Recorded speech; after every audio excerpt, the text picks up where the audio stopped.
নাজাটের নাবালিকাকে ধর্ষণের অভিযোগ, প্রাণনাশের হুমকি দিয়ে লাগাতার ধর্ষণ। অভিযোগ প্রতিবেশী এক ব্যক্তির বিরুদ্ধে। ফাঁকা বাড়ির সুযোগে দিনের পর দিন ধর্ষণ। নাজার থানায় লিখিত অভিযোগ দায়ের করা হয়েছে, গ্রেফতার করা হয়েছে অভিযুক্ত প্রতিবেশীকে। আজ এই অভিযুক্তকে আদালতে তোলা হবে।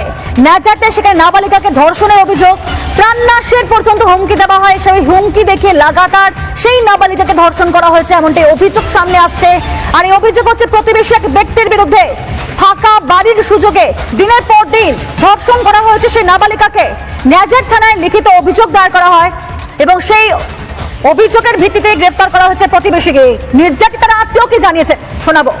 স্ক্যান করতে গেছিল, স্ক্যান করে চলে আসবে। আর ওই টাইম ওই ছেলেটা এখন গিয়ে ওকে দরজা খুলে, মানে একটা মহিলা আসছিল ওই পাশের বাড়ি, আসার পর দেখেন আওয়াজ হচ্ছে বাচ্চাটা চেষ্টারি করছে। তাও ও মহিলাটা ভয়তে আবার গিয়ে পাশে আর একটা মহিলাকে ডেকে নিয়ে আসার পরে এসে দরজা খুলে দেখে না ওই মিজান বলে সে ওই ছেলেটা ওই ধর্ষণ কারো উপরে শরীরে ধর্ষণ করে। এখন মহিলা দুটো ধরতে পারে না।